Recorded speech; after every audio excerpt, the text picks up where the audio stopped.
America की Iran पर एक बार फिर बमबारी। क़िश्म जज़ीरे सिरिख बंदर अब्बास में धमाके। तेहरान का फैसला कुन इक़दाम करने का ऐलान। अमरीकी सेंटकॉम के मुताबिक ईरान की जारियत बिला जवाज, खतरनाक और जंगबंदी की वाज़ेह खिलाफ वर्जी है।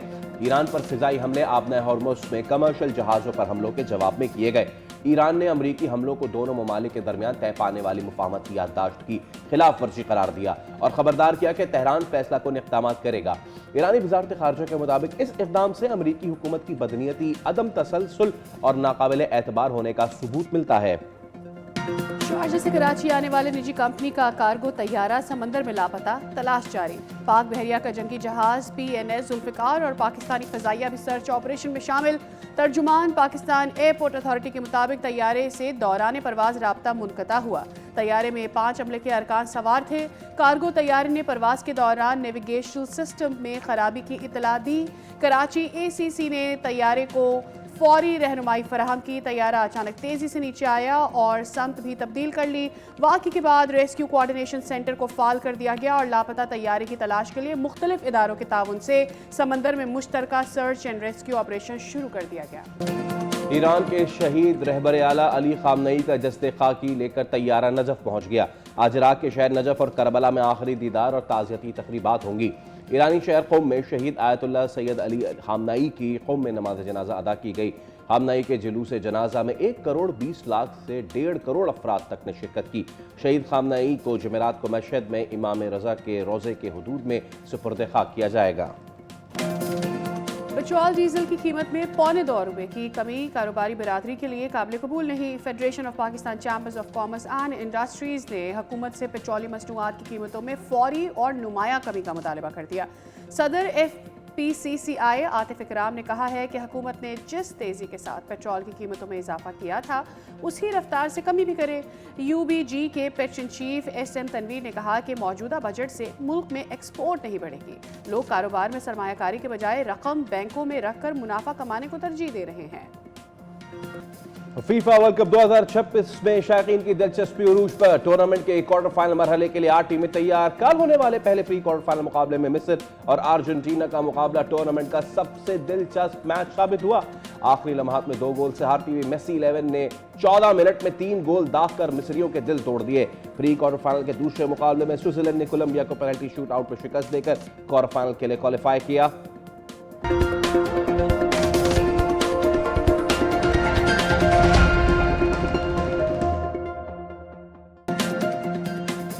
अस्सलाम वालेकुम, सुबह बखैर, खुश आमदीद। दुनिया बोल है के साथ मैं हूँ सैयद फैसल करीम और मैं हूँ सादिया साहब। उम्मीद करते हैं कि आपकी सुबह अच्छी हुई होगी और आपका दिन भी दुआ गो है कि अच्छा गुजरे।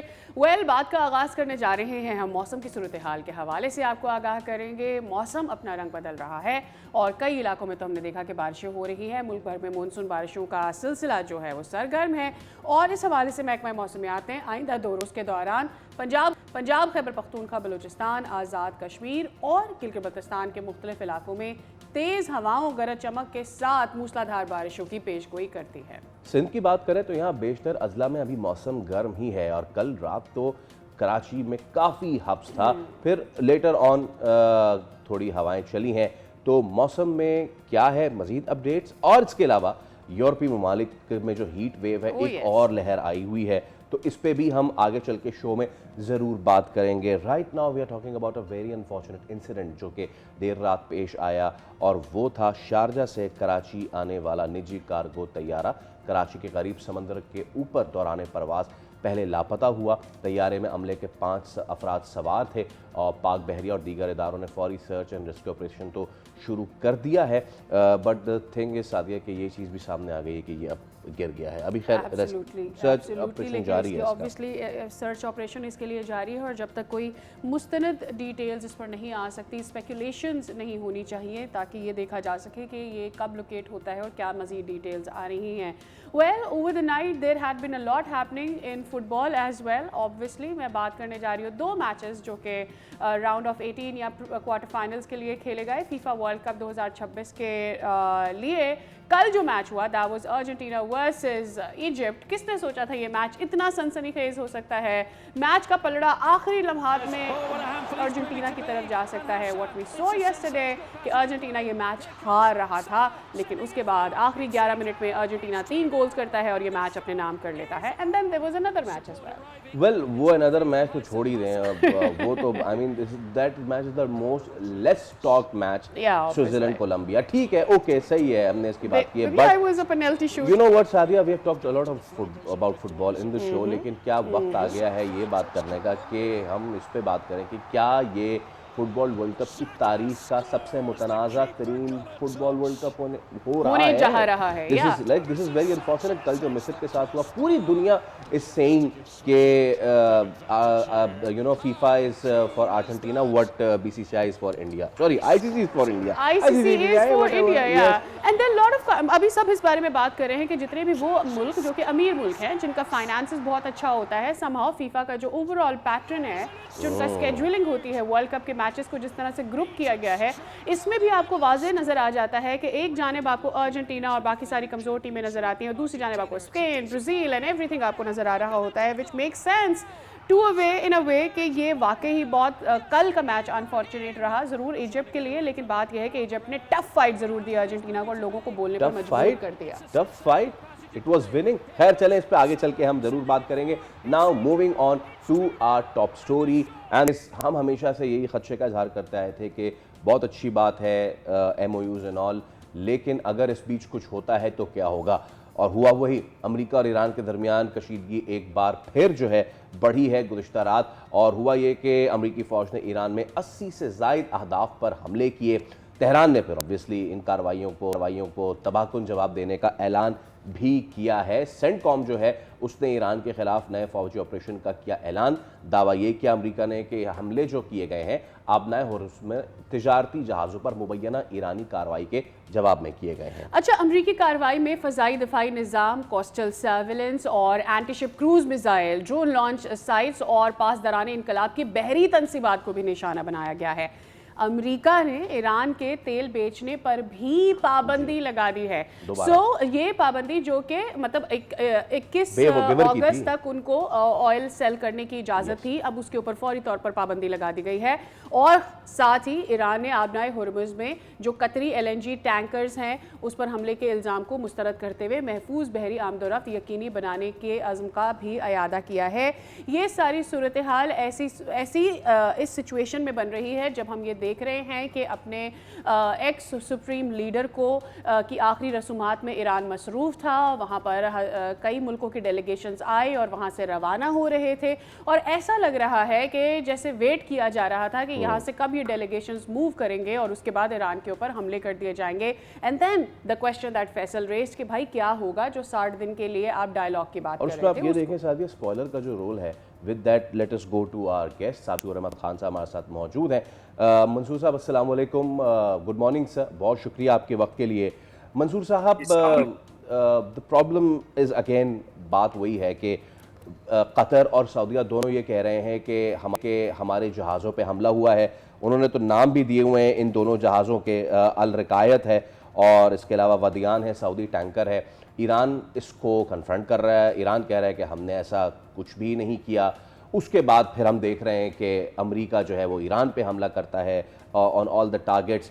तो क्या सिचुएशन आपको बनती हुई नजर आ रही है? Your initial reaction to whatever happened in the last night sir. जी, असल में जिस बात का खदशा था कि ईरान और अमेरिका के दरमियान जो मुफाहमत का अमल है वो मजीद किसी कशीदगी का शिकार ना हो जाए, वही होता हुआ अनफॉर्चुनेटली गुज़िश्ता 24 या 48 घंटों में नजर आया है। और इस दफ़ा जो मरकज़ है या महवर है इस कशीदगी का, वो आबनाए होर्मुज़ या स्ट्रेट ऑफ होर्मुज़ है।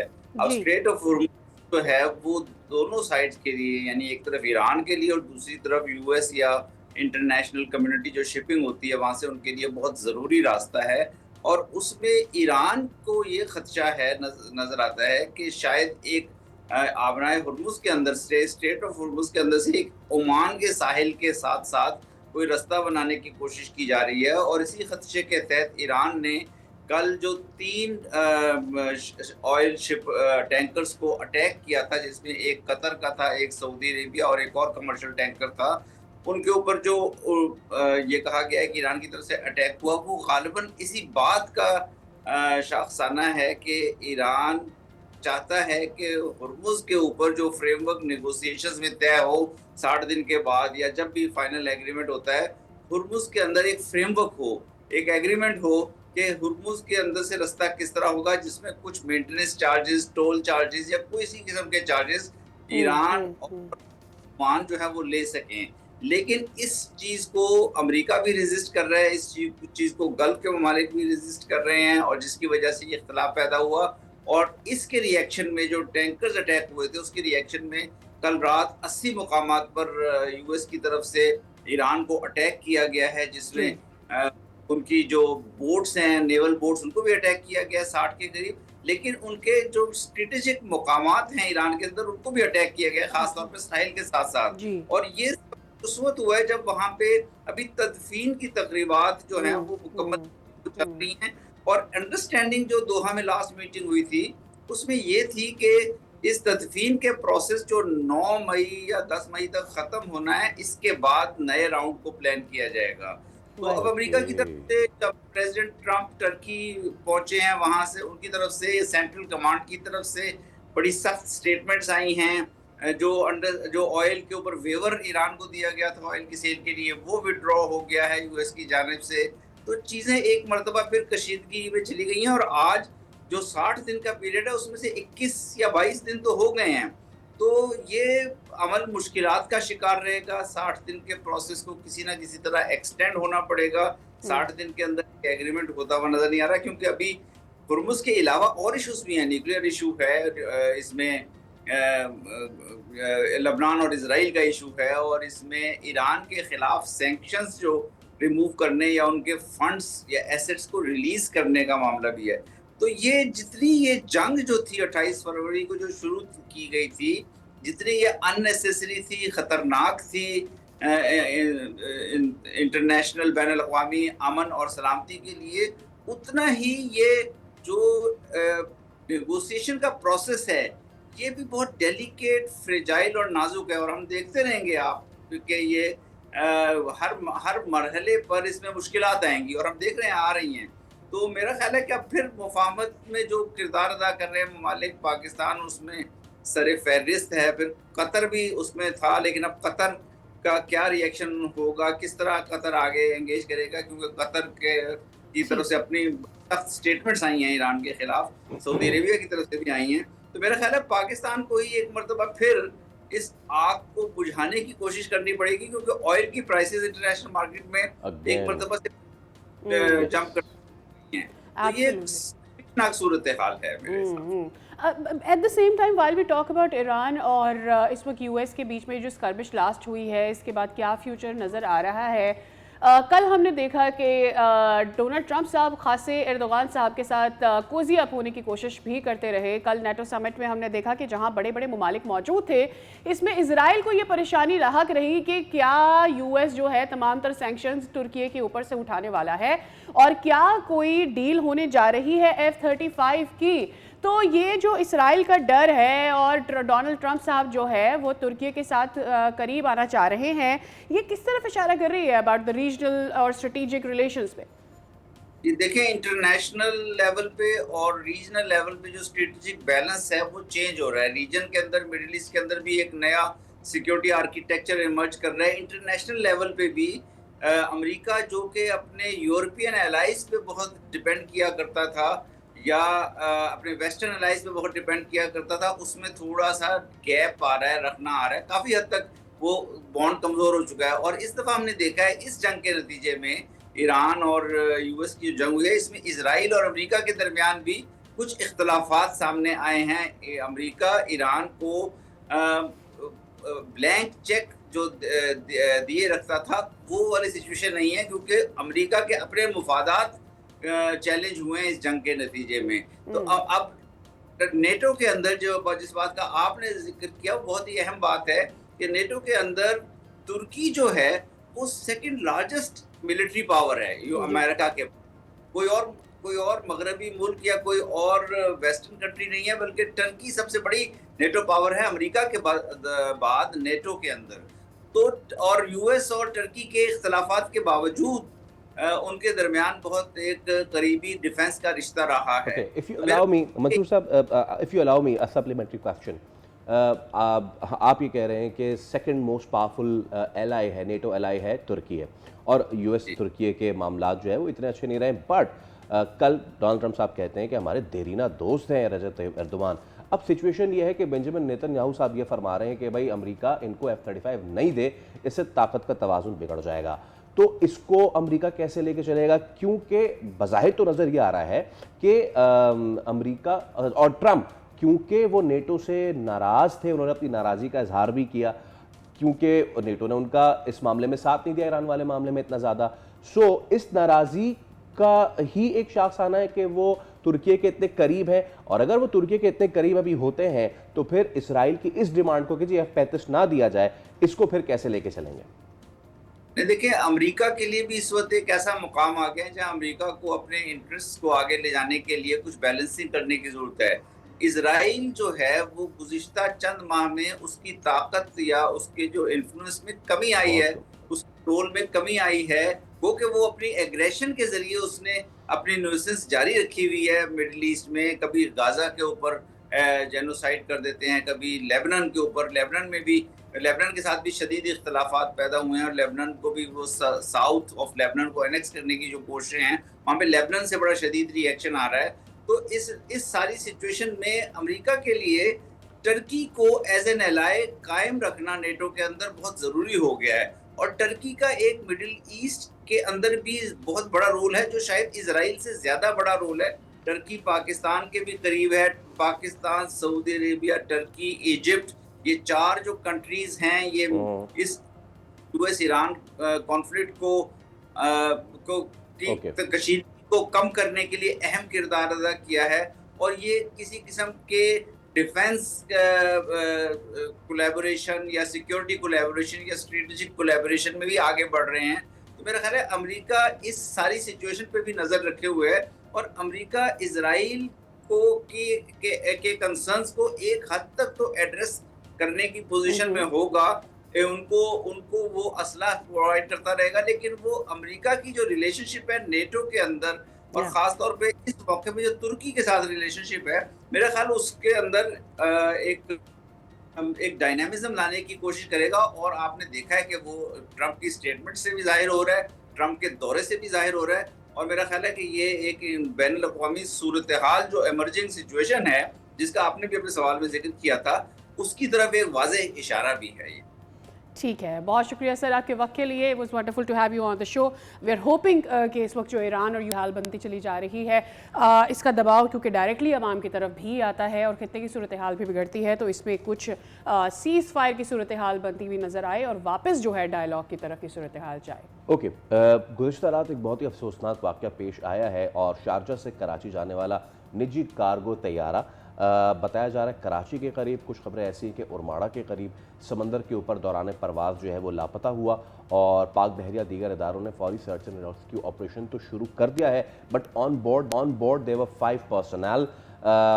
उनकी जो है खोज इस वक्त लगाने की कोशिश की जा रही है। अब ये तमाम तर मामला क्या हुआ, कैसे हुआ, एंड क्या कोई ये चीज़ें क्यों होती हैं, क्योंकि कार्गो तैयारा समझा जाता है कि कमर्शियल जो पैसेंजर तैयारा है उससे कुछ महफूज होता है। तो हम जरा बात कर लेते हैं। इमरान असलम साहब हमारे साथ मौजूद हैं, आप एविएशन एक्सपर्ट हैं। इमरान साहब अस्सलाम, और बहुत शुक्रिया आपके वक्त के लिए। माय फर्स्ट क्वेश्चन यही है आपसे कि अगर हम ये कहें कि समझा ये जाता है कि cargo planes are a bit safer than the passenger plane, तो क्या ये गलत होगा? और इस पर्टिकुलर इंसिडेंट जो कल रात हुआ है उस पर आपकी क्या फाइंडिंग्स अब तक सर? वालेकुम अस्सलाम फैसल, शुक्रिया मुझे लाइन पे लेने के लिए। रात को जैसे कि ये एक्सीडेंट हुआ था, तो उसके बाद जैसे आपने बताया कि search and rescue operation initiate हो गया था, और उसमें पाकिस्तान एयरफोर्स, पाकिस्तान नेवी और मर्चेंट नेवी हिस्सा ले रहे हैं। और मतलब डेफिनेटली वो जिस हिसाब से इस वक्त एफर्ट्स हो रही हैं, बहुत जल्दी इंशाल्लाह ताला वो हादसे की जगह पे पहुंच जाएंगे। My condolences to the bereaved families. और साथ में अभी आप हम जो है वो प्रोबेबल कॉजेज को डिस्कस कर सकते हैं। कोई हतमी श्योर। नतीजे पे तो हम नहीं पहुंच सकते, जिसमें जो बेसिक चीजें इस वक्त समझ में आ रही हैं कि जहाज ने रिपोर्ट किया कि उसके नेविगेशन सिस्टम में माल फंक्शन हुआ है, तो उसके साथ ही जो है वो जहाज ने मतलब एक नोज डाइव पोजीशन में चला गया। अब इन सारी चीजों को अगर हम देखते हैं तो उसके कॉजेस जो है वो 2-3 हो सकते हैं, जो कि बारी बारी हम मुख्तसरन डिस्कस कर प्लीज लेते हैं प्लीज गो ऑन। ताकि आपके ऑडियंस को पता लग सके कि क्या रीजन हो सकता है उस क्रैश का, क्योंकि इतनी जल्दी किसी भी हद में नतीजे पे तो पहुंचा नहीं जा सकता। एब्सोल्युटली। जी, इन्वेस्टिगेशन होगी। अभी इनिशियल रिपोर्ट जो है वो इन्वेस्टिगेटिव अथॉरिटीज देंगी पाकिस्तान की, जिसमें मतलब बाद में जो है वो डेफिनेटली बोइंग कंपनी भी शामिल हो जाएगी और इंजन मैन्युफैक्चरर भी शामिल हो जाएंगे। तो ये इन तीन का कॉम्बिनेशन होगा जो इसको फाइनल इन्वेस्टिगेट करेगा। तो सही। प्रोबेबल कॉजेज की तरफ हम आते हैं, जिसमें जब इतना जल्दी ऑल्टीट्यूड लूज होता है तो there are like very few reasons के इन्वेस्टिगेटिव एजेंसीज को उन तक पहुंचने में कोई इतनी ज्यादा डिफिकल्टीज नहीं होंगी। नंबर वन जो इसमें रीजन होता है वो तो ये होता है कि खुदा से कंट्रोल जैम हो गए हैं या स्ट्रक्चरल फेलियर हो गया है, यानी सही। टेक्निकल रीजंस पे आप आ जाते हैं। सही। और नंबर टू जो होता है वो ये होता है कि आप मतलब जब क्रू ने रिपोर्ट कर दिया एक चीज को कि उनके पास नेविगेशन सिस्टम माल फंक्शन किया है और उसके बाद जहाज जो है वो टाइप में भी चला गया है, तो जहाज का एक सिस्टम होता है जिसको इनर्शियल रेफरेंस सिस्टम्स कहा जाता है या इनर्शियल रेफरेंस यूनिट कहा जाता है। ये बड़ा रिडंडेंट सिस्टम होता है और बोइंग कंपनी जो है वो 3 सिमिलर सिस्टम्स जो है वो यूज करती है कि अगर एक सिस्टम फेल हो जाए तो वो नंबर 2 पे चला जाता है, नंबर 2 भी फेल हो जाए तो नंबर 3 पे चला जाता है, या वो नंबर 3 एडिशनल सिस्टम कहलाता है। सही। तो अब अगर ये वाला सिस्टम फेल हुआ है तो उसके बाद क्रू को जो है वो, क्योंकि रात का टाइम था और समंदर के ऊपर फ्लाई कर रहे थे, तो इट कॉजेस डिसओरिएंटेशन। डिसओरिएंटेशन ये होता है कि क्रू को ये नहीं पता लगता कि उनका एटीट्यूड इस वक्त क्या है। वो क्लाइंब कर रहे हैं, वो मिडिल लेवल फ्लाई कर रहे हैं, या वो किसी टर्न में है, बैंक में है। क्योंकि ये वाला जो सिस्टम होता है जिसका मैंने अभी आपको जिक्र किया, IRU जो कहलाता है, ये सिस्टम जो होता है ये सारी मूवमेंट्स को कंट्रोल करता है। और अगर ये माल फंक्शन करे तो ये आपका जो प्राइमरी फ्लाइट डिस्प्ले होता है उसमें आपको गलत इंडिकेशंस दे रहा होता है, जैसे कि जहाज स्ट्रेट एंड लेवल रहा होगा लेकिन शो आपको ये करेगा कि नोज डाइव में जा रहा है, तो क्रू एकदम उसको ऊपर पुल करने की कोशिश करेगा। अगर पुल करेंगे उसको तो स्पीड वॉश आउट हो जाएगी और जहाज स्टॉल कर जाएगा। या वो ये शो करेगा कि बहुत ऊपर जा रहा है तो वो क्रू उसको नीचे की तरफ कोशिश करेगा पुश करने की कि वापस वो एटीट्यूड मेंटेन कर सके, तो उसमें फिर वो जहाज नोज डाइव में जाने का चांस होता है। तो कोई इस तरह की चीज है कि हमेशा जो होता है वो भी इस किस्म के एक्सीडेंट में कोई एक कॉज नहीं होता है, बल्कि लाइक डिफरेंट कॉजेस मिलके जो है वो इस तरह के एक्सीडेंट का सबब बनते हैं, जिसको हम एविएशन लैंग्वेज में या टर्मिनोलॉजी में सुइसाइड इफेक्ट कहते हैं।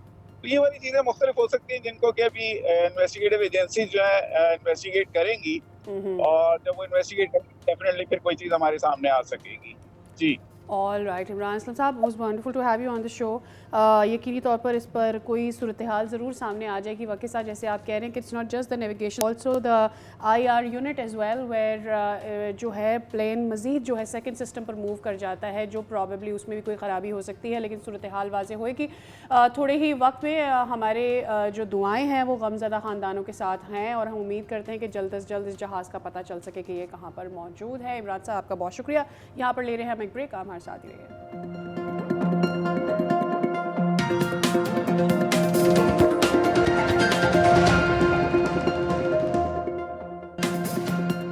Welcome back. मुल्क भर में मानसून की बारिशों का नया सिलसिला जो स्पेल है वो तो मुतवक्किह है, और महकमा मौसमियात ने आइंदा 2 रोज़ के लिए मुल्क के मुख्तलिफ हिस्सों में क्या पेशन गोई की है इस पर भी हम बात करेंगे। But today we want to again focus on the international weather.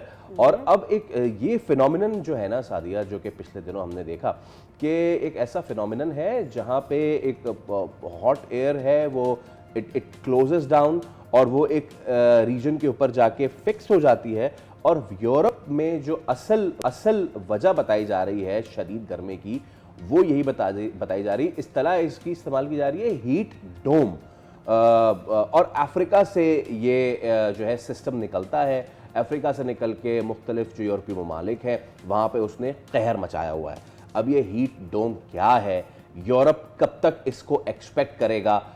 हम चलते हैं माहिर माहौलियात मरियम शब्बीर की जानिब। एंड विद दैट, क्या ये हीट डोम, क्या इसको एट्रीब्यूट करें हम क्लाइमेट चेंज से या फिर ये एक क्लाइमेट फिनोमिनन है? मरियम अस्सलाम वालेकुम, गुड मॉर्निंग, बहुत शुक्रिया आपके वक्त के लिए। तो मरियम, हीट डोम जो है वो कहर बरसा रहा है यूरोप ने अभी भी, maybe USA, maybe Europe, UK, everywhere. If you can tell us के ये हीट डोम यही सबसे बड़ी वजह है यूरोप में हीट वेव की? देखिए जो क्लाइमेट चेंज है वो बेसिकली, अगर सिंपल वर्ड्स में बताऊं, क्योंकि आपके व्यूअर्स सारे टेक्निकल एक्सपर्ट्स नहीं होते, तो I would try to make it as simple as possible. Basically ये एक वेदर सिस्टम है, हीट डोम भी जिसको कह रहे हैं, और वेदर सिस्टम को इम्पैक्ट और इन्फ्लुएंस करता है आपका फॉसिल फ्यूल एमिशंस, आपकी ग्लोबल वार्मिंग, और साथ ही साथ इस साल आपका इम्पैक्ट जो एडिशन हुआ है वो आपका एल नीनो का है, जिसमें आपके जो ओशियंस हैं वो आपके उसमें उनकी कैपेसिटी जो है वो ख़त्म हो गई है, और ओशियंस आपके क्या करते हैं कि कार्बन डाइऑक्साइड को, ग्रीन हाउस गैसेस को एब्जॉर्ब करते हैं। तो इतने ज़्यादा आपकी एमिशंस दुनिया में हो रही हैं ग्लोबल वार्मिंग की वजह से, आपकी मीथेन है, कार्बन डाइऑक्साइड है, आपकी और ग्रीन हाउस गैसेस हैं एटमॉस्फेयर में, कि कैपेसिटी ओशियंस की ख़त्म हो गई है। दूसरी तरफ जो ग्रीन वेजिटेशन होती है वो भी काइंड ऑफ आपका कार्बन सिंक होता है, वो भी आपका एब्जॉर्ब करता है, वो जो है वो ख़त्म होती जा रही है, चाहे वो आप ग्लोबल नॉर्थ देखें या ग्लोबल साउथ देखें, हर तरफ यही सूरत हाल आपको नजर आ रही है। और इसके अगर हम रूट कॉज को देखें, फॉसिल फ्यूल तो डेफिनेटली है ही है, लेकिन द बिगेस्ट कैच इज की पॉपुलेशन इसके साथ बहुत ज़्यादा कनेक्टेड है, चाहे यूरोप है, यूएस है, पाकिस्तान है, इंडिया है, you name any country in the world, China है, इवन वहाँ पे भी फ्लडिंग कुछ इलाकों में आई हुई है। तो हर जगह आप देखें कि जब पॉपुलेशन होती है तो उसी हिसाब से आपको हाउसिंग जो है वो बढ़ानी पड़ती है, बेसिकली आपकी। एग्जैक्टली आपका इंडिविजुअल कार्बन फुटप्रिंट बहुत ज़्यादा हम जो है वो एस्टिमेट करते हैं कि शायद बहुत कम चीज़ होती है, लेकिन बाकायदा ऑनलाइन कैलकुलेटर्स मौजूद हैं जिनसे आप कैलकुलेट कर सकते हैं। वो इतना ज़्यादा आपका कंट्रीब्यूट करते हैं, इंडस्ट्रीज तो करती हैं, लेकिन आपका इंडिविजुअल चॉइसेस भी बहुत ज़्यादा आपके ग्रीन हाउस गैसेज में कंट्रीब्यूट करती हैं। तो ये सारे फैक्टर्स मिल के आपके वेदर पैटर्न्स को इन्फ्लुएंस करते हैं, जिसकी वजह से आपको इंटेंस और प्रोलॉन्ग किस्म की हीट वेव जो है वो वक्त के साथ साथ, जैसे पाकिस्तान में जो है वो नजर आई हैं, इसी तरह आपको यूरोपियन कंट्रीज में भी देखने को मिलेंगी। पिछले साल भी कुछ इलाकों में आप यूरोपियन कंट्रीज में देखने को मिली थी, इस साल भी हैं, और अगले साल तो हॉटेस्ट ईयर ऑन अर्थ होगा पूरी दुनिया के लिए एल नीनो की वजह से, क्योंकि bye the end of the year आपका एल नीनो का जो इम्पैक्ट है वो बहुत स्ट्रॉन्ग किस्म का जो है वो मजीद हो जाएगा, अभी भी डेवलप हो 95% से ऊपर है, और by the end of the year मजीद आपका इंटेंस हो जाएगा। अब मुझे ये बताइए कि आपने कहा कि कार्बन एब्जॉर्ब करने की या ग्रीन हाउस गैसेस एब्जॉर्ब करने की समंदर की जो ताकत है या उसकी जो कैपेसिटी है वो ख़त्म हो जाती है। मुझे ये समझना है कि अगले साल क्या इसी वजह से हम मज़ीद गर्मी देख रहे हैं, और अगर उससे अगले साल इस तरह के हीट वेव्स नहीं होंगे जिस तरह इस साल हर देख रहे हैं पूरी दुनिया में, तो क्या फिर कैपेसिटी बढ़ जाएगी कार्बन एब्जॉर्ब करने की? क्या होगा ये? देखिए, मुझे नहीं लगता कि अगले साल को आने में चंद महीने ही हैं। मेरा नहीं ख्याल कि चंद महीनों में पूरे मुल्क, पूरी दुनिया में कोई भी ऐसा मुल्क होगा जो इतने एग्रेसिव किस्म के स्टेप्स लेगा कि आपकी सिचुएशन रिवर्स होगी। तो जवाब तो ना है, कैपेसिटी बिल्कुल भी आपकी ओशियंस की नहीं बढ़ेगी दोबारा जब तक आप एमिशंस एटमॉस्फेयर में कम नहीं करेंगे। साथ ही साथ सिर्फ ओशियन की कैपेसिटी कम करने की वजह से आपका प्रॉब्लम नहीं है, ये अपनी जगह वजह है। साथ ही साथ आप ये देखें कि जो आपका ग्रीन फॉरेस्ट कम हो रहा है पूरी दुनिया में, पाकिस्तान में भी कम हो रहा है, पूरी दुनिया में भी ग्रीन फॉरेस्ट कम हो रहा है, क्योंकि आपके जो लोग हैं उनको आबाद करने के लिए घर चाहिए, और घर जो है वो बनते जा रहे हैं पूरी दुनिया में। फिर आपकी ग्रीन स्पेसेस जो है वो इवन अर्बन स्पेसेस में कम होती हैं, जिसकी वजह से आपको अर्बन हीट आइलैंड इम्पैक्ट आपको देखने को मिलता है। इसी तरह आप ये देखें कि जो ख़ास तौर पर जो डेवलपिंग कंट्रीज़ हैं, मुझे टर्म पसंद नहीं है, लेकिन ग्लोबल साउथ जो कंट्रीज़ हमारे हैं उसमें आपकी अर्बन प्लानिंग बिल्कुल ना होने के बराबर है। उसमें इवन बरसाती नालों के ऊपर आपकी जो है वो आपकी कंस्ट्रक्शन होती है। जी, एब्सोल्युटली। जी, देखिए जो जो हमारे दरिया हैं बेसिकली हमारे हाथ से तो दरिया हैं जो कि आपके जाके गिरते हैं समुद्रों में। तो समुद्र में तो जो आपकी पोल्यूशन है वो आपको देखने को मिलती है, लेकिन उतनी मेरा नहीं ख्याल आपको देखने को मिलेगी। आपके जो मेरीन जो है वो वहाँ पर एक्टिविटी होती है उसकी वजह से पोल्यूशन आपको मिलती है, और वो नेशनल सिक्योरिटी के अंडर रहने की वजह से काफ़ी सारे ममालिक में वो नो गो एरिया होता है, उसके ऊपर कोई बात नहीं करता है, ना नहीं ही करता। उसकी एमिशंस को उस तरह से कैलकुलेट किया जाता है। लेकिन दरियाओं के अंदर जो फुजले फेंके जाते हैं, चाहे वो आपके इंडस्ट्रियल हैं, चाहे आपके हॉस्पिटल वेस्ट है, आप इवन कराची बीच के ऊपर चले जाएं, ज़्यादा दूर अगर हम ना जाएं तो बहुत ज़्यादा आपकी उसमें गंदगी देखने को मिलती है। बाहर के ममालिक में एटलीस्ट आपको ये देखने को मिलता है, जो ग्लोबल नॉर्थ है, जैसे अगर यूएस की मैं पर्टिकुलरली बात करूँ जहाँ मैं रहती हूँ, तो वहाँ बिल्कुल दरिया के ऊपर मकान बने हुए हैं। और मैं हमेशा जब वहाँ से गुजरती हूँ, इट्स सो अनफॉर्चुनेट, मैं जब भी वहाँ से गुजरती हूँ तो मैं अपने हस्बैंड को यही कह रही होती हूँ कि अगर ये पाकिस्तान में होता तो ये इस वक्त कचरे से भरा होता, लेकिन वो बिल्कुल साफ सुथरा होता है, क्योंकि सफाई की और कचरे का निज़ाम जो है वो जो आपके ग्लोबल नॉर्थ है एटलीस्ट उनमें उनका मैकेनिज्म है, जिसकी वजह से आपको उस तरह से पोल्यूशन शहरों में देखने को नहीं मिलती है जिस तरह से आपको ग्लोबल साउथ यस में देखने मरियम, ये बात आपकी बिल्कुल ठीक है, बट ग्लोबल नॉर्थ की कार्बन एमिशन हम ग्लोबल साउथ वालों को बहुत हिट कर रही है। मरियम, इस पे Absolutely. आगे चल के ज़रूर बात करेंगे। Thank you so much for your time, it was a pleasure hosting on the show. Last comment in that, yes इंसानों को हमें बसाना पड़ेगा, लेकिन उन इंसानों को बसाते बसाते कहीं यही ना भूल जाए कि हम कुदरत के साथ इतना खिलवाड़ करें कि कुदरत वापस आए और अपनी जगह वापस ले। हम एक ब्रेक ले रहे हैं, दोबारा हाजिर होंगे। Stay with us.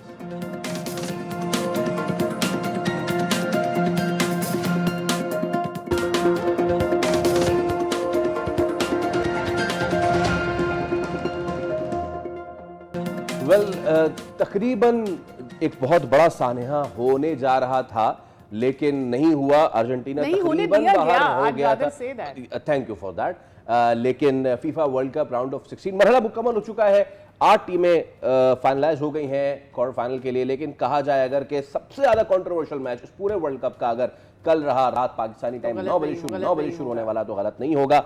जो कुछ हुआ वो सबको पता है, और अर्जेंटीना 3-2 से मिस्र को हराने में कामयाब तो हो गया, and credit goes to them कि उन्होंने आखिरी 14 मिनट में 3 गोल किए। बट क्या कुछ हुआ उस रेफरी और रेफरी के कार्ड्स एंड द डिसीजंस, जो प्लेयर हैं इजिप्शियन प्लेयर, उन्होंने मुस्तफा ज़ीको, उन्होंने क्या कहा आपको सुनवाते, प्लीज बताइए। तो ये मुस्तफा ज़ीको है जो कि बात कर रहे हैं और अरबी में बात कर रहे थे। उन्होंने कहा है कि ये बहुत अनफेयर हुआ है, रेफरी अनफेयर था और बहुत जुल्म हुआ है, नाइंसाफ़ी हुई है। और आखिर में उन्होंने कहा कि the cup is being given to Argentina. So this is very very shocking. हम चलते हैं, मीर शब्बर अली स्पोर्ट्स जर्नलिस्ट हमारे साथ मौजूद है। Shabbar, going straight to you sir, ऐसे कितने इंसिडेंट्स हुए कल के मैच में जहां पे इजिप्ट को ये फील करना चाहिए कि हाँ नाइंसाफी हुई हमारे साथ? Thank you for having me on the show. बिल्कुल कल काफी सारे इस तरह के इंसिडेंट्स हुए हैं, और सिर्फ इजिप्ट के प्लेयर्स को ये चीज़ फील नहीं हुई, ये सब फैंस ने, ऑब्जर्वर्स ने, जर्नलिस्ट, जो भी लोग वहाँ पे मौजूद थे, जो टीवी पे देख रहे थे, उनको ये इनकन्सिस्टेंसीज नज़र आई हैं रेफरी की जानिब से, कि अर्जेंटीना पे अगर सेम काइंड ऑफ फाउल होता है तो उस पे जो है वो इग्नोर कर दिया जाता है, या उस पे कम जो है वो चार्ज होता है। लेकिन जब same kind of foul Egypt कर रहा है, या तो उस पे तो वीआर का चेक भी नहीं होता। तो इस तरीके मतलब जब इजिप्ट करता है तो ज्यादा उस पे वो होता है, रिएक्शन आता है रेफरी का। तो ये काफी ज्यादा क्लियर इनकंसिस्टेंसीज थी, और मतलब आप इस तरह की चीज थी कि कभी कभी होता है कि एक टीम के अगेंस्ट थोड़ा रेफरी के डिस्टेंस जा रहे होते हैं, लेकिन कल मेरे ख्याल से और बहुत सारे लोगों के ख्याल से थोड़ा ज्यादा हो गया था रेफरी की जानिब से। एब्सोल्युटली। कल जो एंजो फर्नांडिस ने किया और जिस पर मो साला गिर गए और उसके बाद गोल हो गया क्लोजिंग से बिल्कुल थोड़े कुछ लम्हात पहले, that was also very controversial. मैं समझ रही, मुझे ऐसा लगा कि Mo Salah was very very down to earth, very grounded, वरना दिस रियली मतलब रिएक्शन इससे बहुत बड़ा आना चाहिए था। जिस तरह से उनको धक्का दिया गया, गिराया गया, referee did not react to it. उसके बरक्स हम देख रहे हैं कि मुस्तफा ज़ीको का जो गोल होता है कई सेकंड्स पहले फाउल होता है और उस गोल को जो है वो अनफेयर करार देकर गोल वापस कर लिया जाता है। ये बहुत ही दो अलग चीजें हैं ना।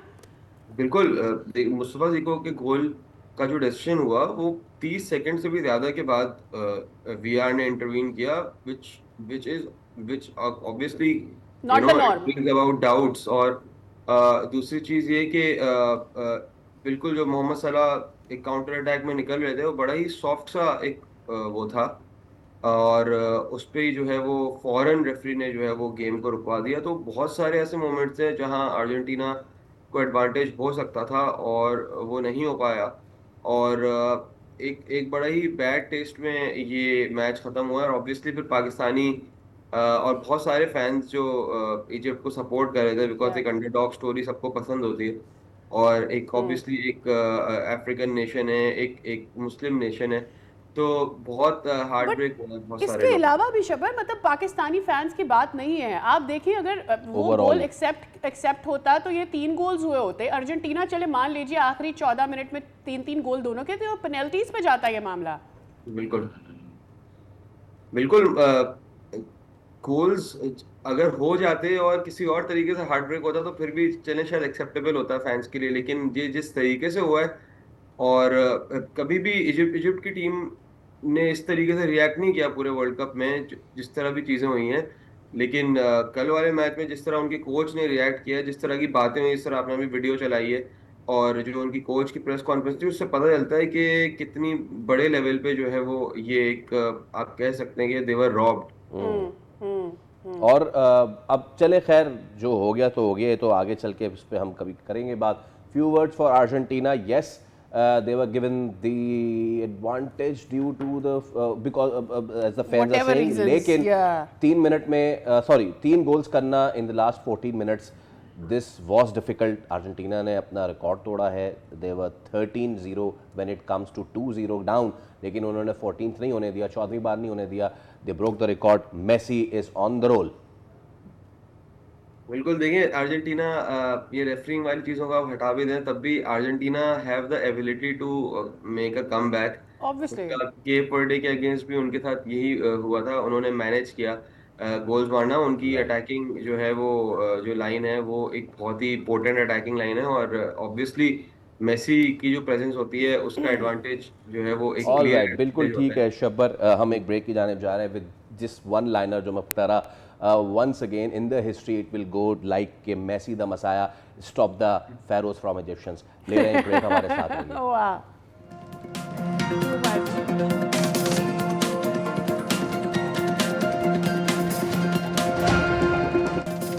Welcome back again. और अब हम बात करने जा रहे हैं पेट्रोल और डीजल की प्राइसेस, जो कि लोगों के लिए ये एक्सपेक्टेड था कि जैसे वादा किया गया है कि बहुत जिस सारी तेज़ी से खातिर कमी होगी।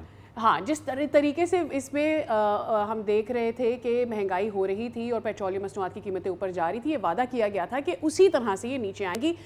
इसमें महज पौने 2 रुपये जो है वो फ़ी लीटर की कमी आई, और डीजल में भी कोई ऐसी बड़ी कमी नहीं आई जिसकी वजह से लोग परेशान तो हुए। आम सारे तो इससे परेशानी है, लेकिन जो कारोबारी बरादरी है वो भी अब हुकूमत को आड़े हाथों ले रही है, क्योंकि federation of Pakistan chambers of commerce and industries ने अपना मौक़िफ़ ये बनाया है कि जो आलमी मंडी है उसकी तेल की कीमतें हम उसमें देख रहे हैं कि तेज़ी से नीचे आ रही हैं, लेकिन ये फ़र्क जो है आवाम तक नहीं डिस्ट्रीब्यूट किया जा रहा, ये कन्वर्ट नहीं हो पा रहा, और इसकी वजह से लोग मज़ीद सरमायाकारी करना ही नहीं चाहते। वो कहते हैं भाई बैंकों में ही पैसे छोड़ दो, क्या फ़ायदा मज़ीद इन्वेस्ट करने का जहाँ पर उनको इसका रिटर्न नहीं मिल पाएगा। अच्छा जनाब, अब इसमें आप एक और चीज़ मिला लीजिए सादिया साहब, और ये कि कल जो अली परवेज़ मलिक साहब हैं, उनका बयान इस पे बहुत ही अहम है। और before going to our guest Chaudhry Akmal जो आपके माहिर माशियात हैं, चौधरी साहब अस्सलाम वालेकुम के वक्त के लिए, ये इस बयान को अगर आप मेरे लिए डिकोड कर सकें, खाम तेल सस्ता होने से पेट्रोल का सस्ता होना लाजमी नहीं, अली परवेज़ मलिक। अब हो सकता है कि अली साहब जो है वो बिल्कुल ठीक बात कर रहे हों, लेकिन जो FPCCI कह रहा है फिर या तो वो गलत कह रहा होगा। देखिए, मैं एग्री नहीं करता जो अली परवेज़ मलिक साहब ने कहा है कि पेट्रोल जो है या खाम तेल अगर सस्ता हो रहा है तो उसकी वजह से प्राइसेस कम नहीं होंगी। तो अगर उनकी बात सही होती तो जब महंगा होता है तो फिर ये महंगा क्यों करते हैं? जिस टाइम पे महंगा हो रहा होता है उस वक्त तो इनके पास सबसे बड़ा आर्गुमेंट यही होता है कि इंटरनेशनल मार्केट में जो प्राइसेस हैं वो ऊपर जा रही हैं, इस वजह से हम मजबूरन महंगा कर रहे हैं। और यही वजह है कि पेट्रोल की कीमत जो जनवरी में 260-70 के रुपए पर लीटर के लगभग थी, उसे इन्होंने 350 425 रुपए तक जो है वो पहुंचा दिया। तो वो किस खुशी में पहुंचाया था अगर खाम तेल की कीमत बढ़ने से फर्क नहीं पड़ता? तो totally I disagree with this statement. हाँ, ये अलबत्ता अलग बात है कि हम चूंकि आईएमएफ के प्रोग्राम में हैं और आईएमएफ ने मजीद टारगेट हमें दिया है कि 300 अरब रुपए की मजीद आपने पेट्रोलियम डेवलपमेंट लेवी हासिल करनी है पेट्रोलियम प्रोडक्ट्स के ऊपर से। लास्ट टाइम 1400 अरब रुपए थी, इस मरतबा जो टारगेट है वो तकरीबन 1700 अरब रुपए का दिया गया है। तो जाहिर है अब चूंकि वो उन्होंने हासिल करनी है तो उसके नतीजे में पेट्रोल की जो प्राइसेस हैं वो चाहे इंटरनेशनल मार्केट में नीचे भी आ जाए तो ये लेवी में इजाफा करके उसको एडजस्ट अच्छा चौधरी साहब, एक चीज़ ये और वो ये तो एक सेक्शन है इस चीज़ का, और मैं इसमें ऑयल मार्केटिंग कंपनीज का भी आपसे ज़रूर तस्करा करूंगा, are they the real villains, but before that FPCCI का ये कहना है, क्योंकि अवाम तो ये समझ रहे थे ना कि यार ये कारोबारी अफराद की वजह से नहीं हो पा रहा है, बट एफपीसीसीआई अब सामने उसने कहा है कि ये जो हकीकी हम तक नहीं पहुंच रही इसके रिटर्न्स, उसकी वजह से महंगाई, ऑब्वियसली पैदावारी लागत में बहुत ज़्यादा इजाफा हो रहा है, जिसकी वजह से जाहिर सी बात है प्रोडक्शन कॉस्ट उनकी बढ़ेगी, अपना मार्जिन वो बढ़ा के फिर लोगों को अपने प्रोडक्ट बेचेंगे। तो हम अभी तक उसी मैरी गो राउंड में हैं। पेट्रोल महंगा होता है, प्रोडक्शन कॉस्ट ऊपर जाती है, नीचे आता है तो वो हमारे यहाँ नीचे नहीं आता, प्रोडक्शन कॉस्ट उतनी ही रहती है। तो इस मैरी गो राउंड से निकलने का कोई तरीका, प्रोडक्शन कॉस्ट डिपेंड करेगी आपकी एनर्जी कॉस्ट पे, एनर्जी कॉस्ट डिपेंड करेगी आपकी जिस चीज़ से आप एनर्जी बना रहे हैं। क्लीन एनर्जी तो हमने बनानी नहीं है, हमने तो बनानी सारी ही पेट्रोल से या डीजल से, तो इसी गिरदाब में घूमते रहेंगे हम। देखिए, आपने जो आइडेंटिफाई किया ना, कॉस्ट पुश इन्फ्लेशन इसे कहा जाता है। जब इनपुट की कॉस्ट जो है वो बढ़ जाती है, जिसमें ज़ाहिर है पेट्रोलियम प्रोडक्ट्स का ट्रिकल डाउन इम्पैक्ट है। एनर्जी भी हम जो है ना अनफॉर्चुनेटली वही पेट्रोल और डीजल वगैरह से ही, फर्नेस ऑयल से प्रोड्यूस कर रहे हैं। ट्रांसपोर्टेशन कॉस्ट में भी उसी का एलिमेंट शामिल होता है, और कई ऐसी इंडस्ट्रीज हैं जिनकी जो मेजर कॉस्ट एलिमेंट है वो जो है वो बिजली है या फ्यूल है। उसमें गैस, फर्टिलाइजर सेक्टर की अगर आप बात करें, सीमेंट सेक्टर की अगर आप बात करें, शुगर इंडस्ट्री की बात करें, तो इनमें सब में जो है ना वो मेन जो कंपोनेंट है या मेन कॉस्ट का जो एलिमेंट है दैट इज फ्यूल, डायरेक्टली और इनडायरेक्टली। तो बिल्कुल जो है ना इस बात को इंडोर्स किया जा सकता है कि जो पेट्रोलियम प्राइसेस हैं अगर वो मुल्क में ज्यादा रहेंगी, उसकी कॉस्ट ज्यादा रहेगी, तो किसी भी सूरत जो है वो इन्फ्लेशन नीचे नहीं आ सकती। और जब इन्फ्लेशन नीचे नहीं आएगी तो जाहिर है जो एंटरप्रेन्योर है उनकी जो प्रोडक्ट्स हैं वो नई मार्केट में उतनी पजीराई हासिल कर सकेंगी due to lack of purchasing power by the users. तो एज ए रिजल्ट जो इन्वेस्टर्स हैं, जो बिजनेसेस हैं, उनके लिए भी अपने बिजनेस को रन करना मुश्किल हो जाता है। और दूसरी तरफ जो जनरल पब्लिक या कंज्यूमर साइड है उसकी भी अगर बात की जाए तो वो भी जो है वो उनकी पावर ही नहीं रहती वो उसको परचेज कर सके। और उसका जो है ना वो इम्पैक्ट आप देखें कि इवन जो वीट की कंजम्पशन है पाकिस्तान में, यानी जो वो कम हुई है पिछले साल के मुकाबले में। मतलब ये है कि पाकिस्तान खाना थोड़ा सा कम किया है। तो ये इस चीज का वाज़ेह सबूत है कि हमारी जो लोग हैं वो बेसिकली कॉम्प्रोमाइज कर रहे हैं इवन अपने फूड के ऊपर भी। और उसमें जो मेजर जो रोल है वो पेट्रोलियम प्राइसेस का है। और सवाल ही पैदा नहीं होता है कि पेट्रोलियम प्राइसेस को कंपैटिटिव किए बगैर हम इंटरनेशनल मार्केट में कम्पीट कर सकें या इवन डोमेस्टिक मार्केट में इन्फ्लेशन के साथ जो है वो हम जो अपने वो फाइट कर सकें। राइट अकबर साहब, एक तो थोड़ी सी जो कन्फ्यूजन है आवाम की उसको भी क्लियर कर दें।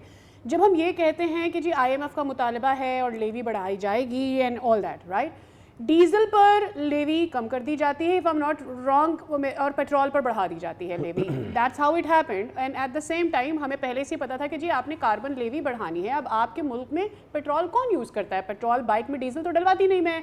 Obviously who have bigger cars, who have bigger functions to do with, they are doing the diesel. और फिर ये बाद में कहा गया कि जी 1.97 रुपये का छोटा सा जो है आपको फ़ायदा रिलीफ फराहम करने के लिए ये इकदाम किए गए थे। ये कितना ज़्यादा प्रैक्टिकल था कि डीजल की लेवी को कम किया जाए और पेट्रोल को बढ़ाया जाए?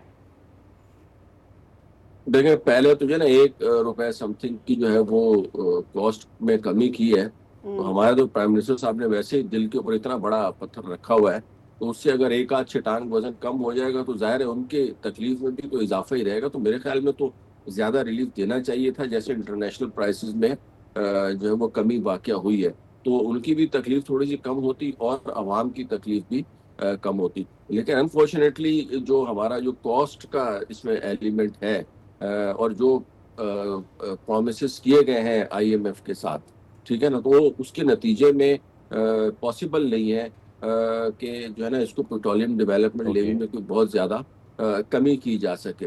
हालांकि जो जो प्राइस है इस हिसाब से अगर देखा जाए ना जनवरी के मुकाबले में और आज की डेट तक, तो स्टिल 20 से 25 रुपए का मार्जिन है जो रिलीफ हुकूमत दे सकती है अभी भी। यानी अगर पेट्रोल और डीजल की प्राइसेस 270 या 275 के ऊपर भी आज की डेट में आ जाती है, तो भी हुकूमत जो है वो petroleum okay, development okay. Levy अपने टारगेट के मुताबिक हासिल कर रही होगी, लेकिन ठीक वो है। एज ए बफर और चाह रहे हैं कि पहले से रिकवरी हो, इसलिए प्राइसेस को नीचे नहीं और लाते। चौधरी साहब, I would have love to talk more on this हुकूमती आमदन इज इक्वल टू लेवी।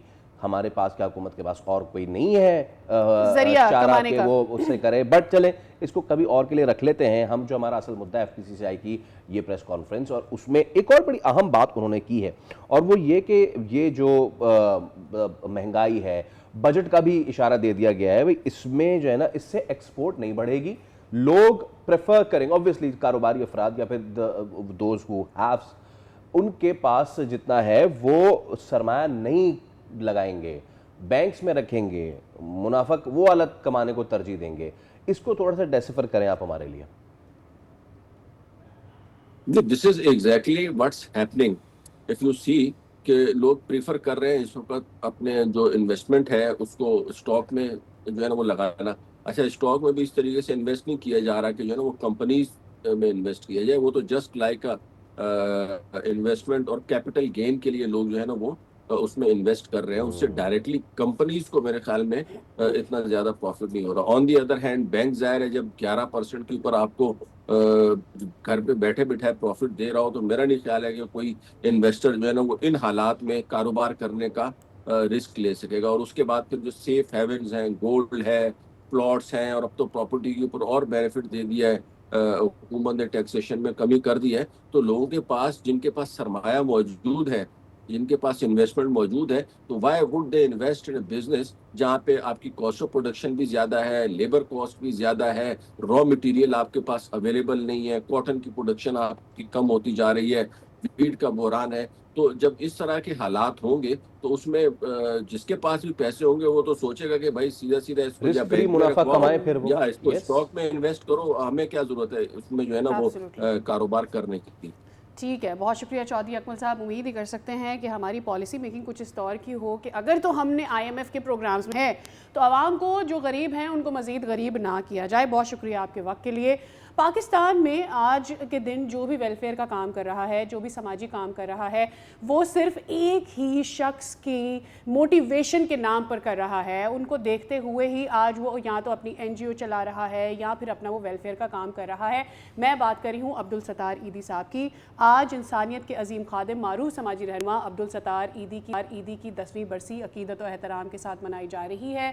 पूरी ज़िंदगी उन्होंने दुखी इंसानियत की खिदमत के लिए वक्फ कर दी, और ख़ास करके आई वांट टू मेंशन कि उन्होंने अपने आप को एक रोल मॉडल के तौर पर भी पेश किया कि उन्होंने अपनी लाइफ को सिंपलर बना दिया, उसको और बिल्कुल ट्रांसपेरेंट बना दिया लोगों के लिए, ताकि वो ये बता सकें कि वो ये जो वेलफेयर का काम कर रहे हैं वो सिर्फ इंसानियत की खिदमत करने के लिए कर रहे हैं। और ईदी साहब ने दुनिया की सबसे बड़ी रज़ाकाराना एम्बुलेंस सर्विस कायम की, लाखों बेसहारा इंसानों की उम्मीद बने। 1 जनवरी 1928 को भारतीय सियासत गुजरात के शहर बांटवा में पैदा हुए। तकसीम के बाद उनका ख़ानदान कराची मुंतकिल हुआ और अब्दुल सत्तार ईदी ने कम उम्री से ही खिदमत खल्क को अपना शेवा बनाया। 8 जुलाई 2016 को अलालत के बायस अब्दुल सत्तार ईदी इंतकाल कर गए। उनकी बरसी के मौके पर मुल्क भर में कुरान खानी, फातह खानी और ताज़ियती तकरीबात का इनेकाद किया जा रहा है, जहाँ ईदी की बेमिसाल समाजी खिदमात को खराज अक़ीदत पेश किया जा रहा है। इसी के साथ हम एक मुख्तसर सा रहे मज़ीद स्टोरीज़ में आपके साथ शेयर करेंगे, हमारे साथ रहिए।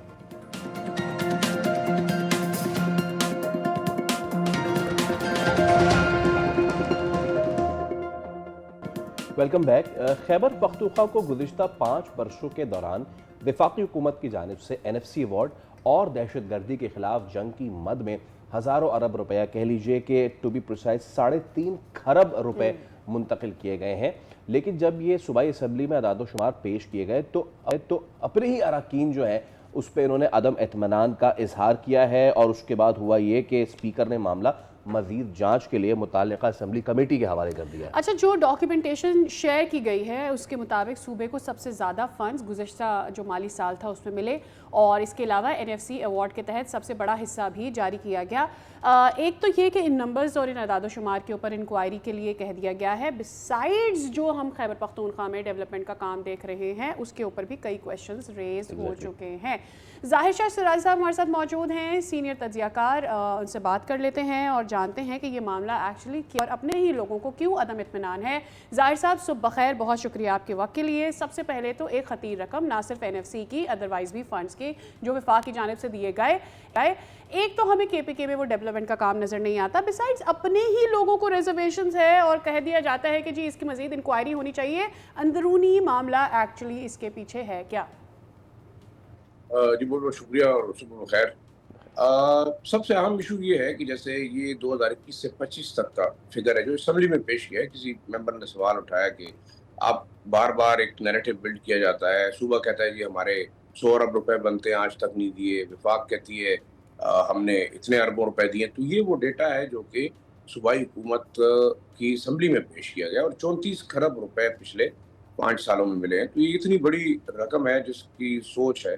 NFC के मद में भी पिछले साल तकरीबन सबसे ज़्यादा 10 खरब से ज़ायद जो है वो पैसे खैबर पख्तूनख्वा को मिले हैं, जिनमें से तकरीबन कोई 3 खरब जो है वो आप समझ लें कि वॉर ऑन टेरर और लॉ एंड ऑर्डर के लिए। लेकिन सवाल ये पैदा है जो NFC के पैसे आते हैं, जो वॉर ऑन टेरर के पैसे आते हैं या इसके अलावा जो दूसरे महासिल के पैसे आते हैं फेडरेशन से, क्या वो वाकई उन जगहों पे लगते हैं? ये एक अहम सवाल है। आप डेवलपमेंट की बात कर रहे हैं वो इसीलिए नहीं है कि आपके पास अगर NFC अवार्ड में 30 खरब रुपए आते हैं तो आप वो डाइवर्ट करते हैं सिर्फ और सिर्फ अपने नॉन डेवलपमेंटल एक्सपेंडिचर्स पूरे करने के लिए।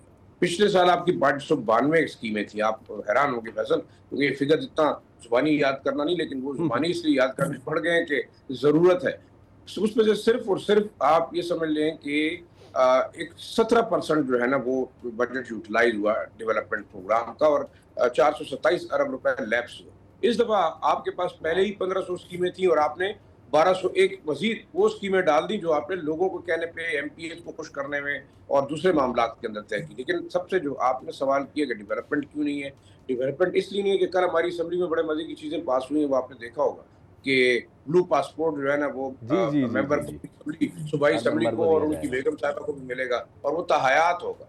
फिर वो टोल टैक्सेस भी नहीं देंगे, टैक्स फ्री होंगे। वो जो है ना 5 स्टार होटल या जो भी होटल होगा उसमें जाके जो गवर्नमेंट की बिल्डिंग्स हैं, जितने भी नथिया गली और अपने हमारे जो टूरिज्म डिपार्टमेंट और उनके हॉट स्पॉट्स हैं, तो फैसल साहब मतलब फिर हम भी एक बिल पेश करते हैं कि मुझे और आपको भी जो है मुफ्त जो है वहाँ पे मिलनी चाहिए और मतलब ये तमाम चीजें। और देखिए इसमें सबसे आम इशू है क्या, I don't wish it. मतलब I genuinely don't wish because भाई मुझे पता है कि जो प्रिविलेज मेरे पास है इतने पढ़ने लिखने के बाद, उसके बाद मुझे कितना मिलना चाहिए, कितना नहीं मिलना चाहिए। और मेरे मुल्क की गरीब आवाम, मतलब ठीक है आउट ऑफ जोक हम ये बात शेयर कर रहे हैं, बट ये बहुत ही अफसोसनाक है कि आप इन आवाम को सिलेक्ट कर मतलब इलेक्ट करते हैं, इनको वहाँ तक पहुँचाते हैं और फिर वहाँ तक पहुँचाने के बाद वो सूबा जो सबसे ज़्यादा दहशतगर्दी से अफेक्ट हो रहा है, अदरवाइज लोड शेडिंग का, पानी का, दीगर मसाइल, स्कूलिंग के इतने मसाइल हैं, हेल्थ के इतने मसाइल हैं, और उस पर वो अपने घर वो पैसे लेकर जाना चाहते हैं।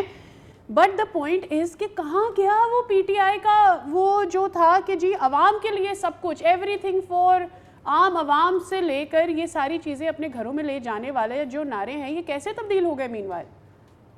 देखें अब तो बड़े मजे की चीज़ है, मैंने तो अपनी ज़िंदगी में इतनी बादशाही, इतना बड़ा बादशाही निज़ाम नहीं देखा। रियासत मदीना बनी है, वहाँ पे हज़रत उमर रज़ी अल्लाह तआला अन्हु की ज़िंदगी कैसी थी, हज़रत अबू बकर की ज़िंदगी कैसी थी, हुज़ूर सल्लल्लाहु अलैहि वसल्लम की अपनी ज़िंदगी कैसी थी। और हम इय्याका नअबुदु व इय्याका नस्तईन जब सुनते हैं तो इंसान को ज़रा सा अफसोस होता है कि जिस तरीके से असम्बली के अंदर बंदर बांट अब की गई। मरात आप देखें, MPs को आपने और स्पीकर और डिप्टी स्पीकर की मरात देखें, वो मेरे ख्याल में सबसे ज़्यादा है। यानी मतलब हम कहते हैं ना हमारे मुल्क में जो जजेस की तनख्वाहों का रेशो है, पर्क्स एंड प्रिविलेजेस का है, वो उनका है। ये तो एक बादशाही निज़ाम हुआ। दूसरा फिर आप एक और मजे की चीज़ देखें कि आपके खिलाफ कोई केस रजिस्टर्ड करेगा वो स्पीकर से पूछेंगे। अब मतलब हमारे स्पीकर साहब भी शायद ईरानियन स्पीकर सुप्रीम स्पीकर बनना चाहते हैं या क्या, मुझे तो समझ नहीं पड़ती। लेकिन जिस तरीके से ये लेजिस्लेशन हो रही है मेरे ख्याल में चैलेंज होगी। इसमें जो ब्लू पासपोर्ट वाली कहानी है ना वो एक इसको हम ब्लू पासपोर्ट पे भी बात करते हैं। मैं जरा हाँ, आता हूँ इन आदाद शुमार पे। अगेन 3.5 खरब इन 5 सालों में, जिसमें से इजाफी जो हैं वो इसी में है, लेकिन 1 अरब 45 सॉरी आई थिंक 3,114 खरब जो हैं, अरब जो हैं, वो वॉर ऑन टेरर में हमने दिए हैं। इसका 1% इजाफी विच इज़ 374 अरब 22 करोड़ 40 लाख। सवालात इस पे भी उठे हैं क्या कि जो वॉर ऑन टेरर के नाम पे फंड्स आए हैं वो कहाँ यूटिलाइज हुए हैं? वो उन तक पहुंचे हैं जो इसके अफेक्टीज हैं, उन तक पहुंचे हैं जो जख्मी हुए, उन तक पहुंचे आम आवाम जो शहीद हुए, वो किस स्कीम्स के थे? उनकी शफाफियत पे सवाल उठे हैं क्या? देखिए, शफाफियत की नहीं, मैं आपको फिगर्स प्रॉपर पढ़ लेता हूँ, जरा जी, कंफ्यूज हो रहे हैं, मगर देख के पढ़ने में कोई हर्ज नहीं है। हाँ, देखिए, sure. टोटल 5 सालों में 34 खरब 88 Yes. अरब 67 करोड़ 50 लाख रुपए, ठीक है जी, ये हमें मिले हैं सूबे को। इसके अलावा जो 5 सालों के दौरान एनएफसी के अवार्ड में जो है 31 खरब और 14 अरब 45 करोड़ रुपए मिले, ये एनएफसी में 31 खरब है, और ऊपर तकरीबन आप जो अरबों है वो अलग। वॉर ऑन टेरर में हमें मिले हैं 3 खरब 22 करोड़ 40 लाख रुपए। अब सवाल ये पैदा होता है, देखें, इसमें वॉर ऑन टेरर में हम नाकाम क्यों है? हमारा काउंटर टेररिज्म डिपार्टमेंट नहीं डेवलप हुआ, हमारा जो है साथ साथ पुलिस जो है वो थाने नहीं बने मर्ज एरियाज के अंदर, और ये जो लॉस है वो कहाँ जा रहा है? वो कंपेंसेशन पे जा रहा है। आपका सिविलियन शहीद होता है, वो इस पैसों में से आप उसको देते हैं। आपका जो पुलिस वाला शहीद होता है, आप इसमें देते हो। वो तमाम पैसे आपके नॉन डेवलपमेंटल एक्सपेंडिचर पे जा रहे हैं। दैट्स वाई आपका जो वॉर ऑन टेरर का बिल बढ़ रहा है। आज आप कहते हैं जी हमारे पास तो पैसे नहीं है, हम इक्विपमेंट कहाँ से खरीदें, हम बुलेट प्रूफ कहाँ से खरीदे, हम हेलीकॉप्टर कहाँ से खरीदें, हम जैकेट कहाँ से खरीदें? द प्रॉब्लम है सूबे के पास फैसल जो बदकिस्मती है वो अपना रेवेन्यू नहीं है। 9% सिर्फ सूबा अपने बजट का खुद रेवेन्यू पैदा करता है। आप इससे अंदाजा लगा लें, 91% हम विफाक से, वर्ल्ड बैंक से, जाहिर साहब जरा और ये भी IMF समझा से। दीजिएगा, जो आवाम इस वक्त हमें देख रहे हैं कि सूबे के पास अपना रेवेन्यू क्यों नहीं है? जब इतना फंड आपके पास आ रहा है, उसको आप रेवेन्यू में क्यों नहीं बदल पा रहे?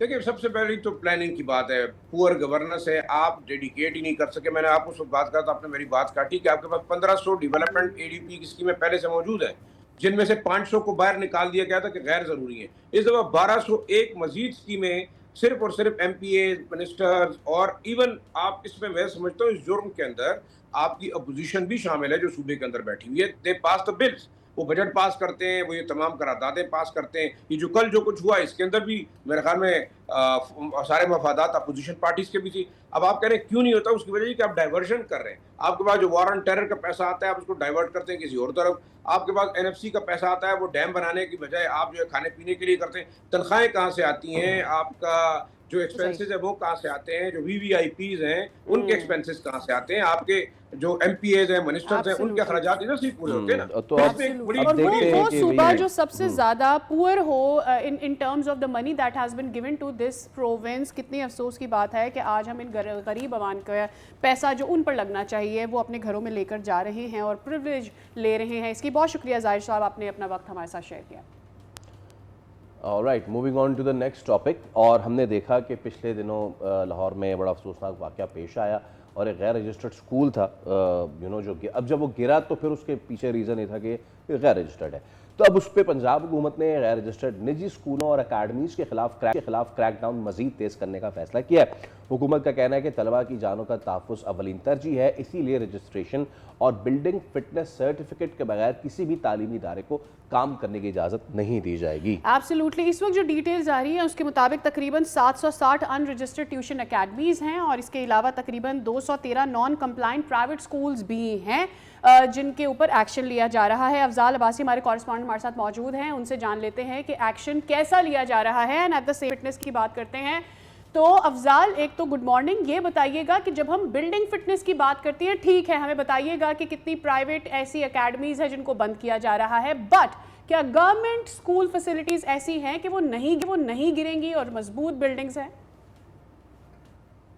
Good morning Sadia. देखें, जो प्राइवेट स्कूल हैं या निजी तालीमी इदारे हैं उनमें 30 ऐसे स्कूल हैं जिनको सील किया जा चुका है और 213 स्कूलों को जो है गुज़िश्ता रोज़ चीफ एग्जीक्यूटिव ऑफिसर जो हैं एजुकेशन अथॉरिटी के तारिक महमूद, उन्होंने जो एक समरी जो है वो डीसी लाहौर को भिजवा दी है कि ये 213 स्कूल उन्होंने पिन पॉइंट किए हैं तालीमी इदारे उनको फौरी तौर पर जो है वो सील किया जाए और 744 स्कूलों को जो है तालीमी इदारों को जो है वो एक वार्निंग लेटर जारी कर दिया गया है कि आप लोग जो है रजिस्टर्ड हो जाएं। जहां तक सरकारी स्कूलों की बात है तो देखिए जो लाहौर के मज़ाफ़ात के इलाके हैं या पंजाब की ओवरऑल बात की जाए तो वहां पर जो है सरकारी स्कूलों की भी सूरत हाल जो है वो बेहतर खस्ता हाल है। स्कूल ऐसे हैं कि जो बेहतर जिनको किया जाना चाहिए उन पे महकमा तालीम जो है वो काम कर रहा है। इस वक्त जो महकमा तालीम है उनका फोकस जो है वो निजी तालीमी इदारों पर है और ऐसे तालीमी इदारे जो अनरजिस्टर्ड हैं, क्योंकि जो वाकयात यके बाद दीगरे जो 2 वाकयात लाहौर में रिपोर्ट हुए हैं वो दोनों के दोनों जो थे वो अनरजिस्टर्ड थे, जिसकी वजह से इतना बड़ा लॉस हुआ। अगर आप मुझे थोड़ा ये बता सकें कि इसमें एक चीज़ ये है कि जनाब जिनके पास बिल्डिंग फिटनेस सर्टिफिकेट नहीं है उनके खिलाफ क्रैकडाउन है। फ़र्ज़ कीजिए मेरा एक इदारा है प्राइवेट और मैं जाके ऑब्टेन कर लेता हूँ बिल्डिंग फिटनेस सर्टिफिकेट। अब हुकूमत के ऊपर क्या ज़िम्मे है कि वो कितने अरसे बाद आके उसको चेक करेगी? और अगर तो हुकूमत के पास ये ज़िम्मा है कि वो आएगी और 6 महीने, साल, 1.5 साल बाद चेक करेगी, तो इससे पहले ये हो रहा था क्या? असल देखें पहले जो था हर साल जो है वो मानसून सीजन से पहले जो है वो जितनी भी खस्ता हाल इमारतें हैं या खस्ता हाल ऐसे इदारे हैं जहां पर बच्चे ज़ेरे तालीम हैं या कोई भी शहरी रिहाइश पजीर है उसका बाकायदा विजिट होता था और उनको जो है घरों को उन इमारतों को खाली करवाया जाता था। लेकिन गुज़िश्ता कुछ अरसे से जो है ये जो एक प्रैक्टिस थी ये रुक चुकी थी। जब लास्ट टाइम सूबाई वज़ीर तालीम ने प्रेस कॉन्फ्रेंस की और हमने उनसे ये सवाल किया कि सर कैसे मेक श्योर करेंगे एजुकेशन डिपार्टमेंट के लोग कि वो जगह जगह जाकर या हर इदारे को जो है वो विजिट करें, तो उनका ये कहना था कि इसमें जो स्कूल मालिकान हैं या तालीमी इदारों के मालिकान हैं उनकी भी जिम्मेदारी है कि वो जिम्मेदारी का मुजाहरा करें। और उसके साथ साथ उन्होंने पेरेंट्स को भी कहा कि वो भी एक बार जरूर विजिट करें कि अपने बच्चों को वो जिस भी जगह पर जिस भी तालीमी इदारे में ट्यूशन के लिए, स्कूल के लिए, कॉलेज के लिए, एकेडमी के लिए भेज रहे हैं वहां पर एक दफा विजिट जरूर करें कि आया कि ये इनका जो इमारत है। अब अफजाल इसमें क्वेश्चन ये है, वी हैव 1 मिनट, इसमें क्वेश्चन ये है कि जो वालिदैन खुद किसी खस्ता हाल घर में हैं वो अपने बच्चे को किसी खस्ता हाल ट्यूशन में भी भेज देंगे। सो वहाँ पर ये चीज़ नॉर्मल है, इसको कौन देख रहा है? एक तो ये, बिसाइड्स ये वो जो ट्यूशन सेंटर्स जो लोगों ने घरों में बनाए जिसका किसी को पता ही नहीं कि वहाँ बच्चे जाके पढ़ रहे हैं, उसको कैसे आइडेंटिफाई करेगी हुकूमत? सादिया बिल्कुल आपने बड़ी ज़बरदस्त चीज़ जो है वो पॉइंट आउट की है। ये जो काना का वाक़या है वो इसी चीज़ की निशानी है कि ज़ाहिर बात है जो लोग अफोर्ड नहीं कर सकते महंगी फीसें और तालीमी अखराजात, तो वो फिर ऐसे ही ट्यूशन सेंटर्स का इंतखाब करते हैं जहाँ पर उनका बजट जो है माहाना वो डिस्टर्ब ना हो। और ये हुकूमत के लिए भी एक बहुत बड़ा चैलेंज है और इसको सूबाई वज़ीर तालीम राना सिकंदर हयात ने भी इस चीज़ का इतराफ़ किया कि ऐसी जो घर हैं या ऐसे ट्यूशन सेंटर्स जो दूर दराज इलाकों में हैं, मज़ाफ़ात में हैं शहर के, उनको जो है वो पिन पॉइंट करना जो है वो उनके लिए चैलेंज है। लेकिन उन्होंने इस चैलेंज को कबूल किया और उनका कहना था कि हमारे लिए जो बच्चों की जिंदगी है वो सबसे ज्यादा अहम है। कबूल किया गया है। अब लेट्स सी के इस इक़दाम के बाद जो है, हाँ, इस इक़दाम के बाद कितने क्रैकडाउन होते हैं। और मसला ये नहीं, थैंक यू अफजाल, बहुत शुक्रिया आपका। मसला ये नहीं है कि आपने चैलेंज कबूल किया और आपने ये क्रैकडाउन किया, मसला ये है कि काश के ये पहले हो जाता तो ये 2-3 वाक़यात ना होते। एक ब्रेक ले रहे, दोबारा हाजिर होंगे।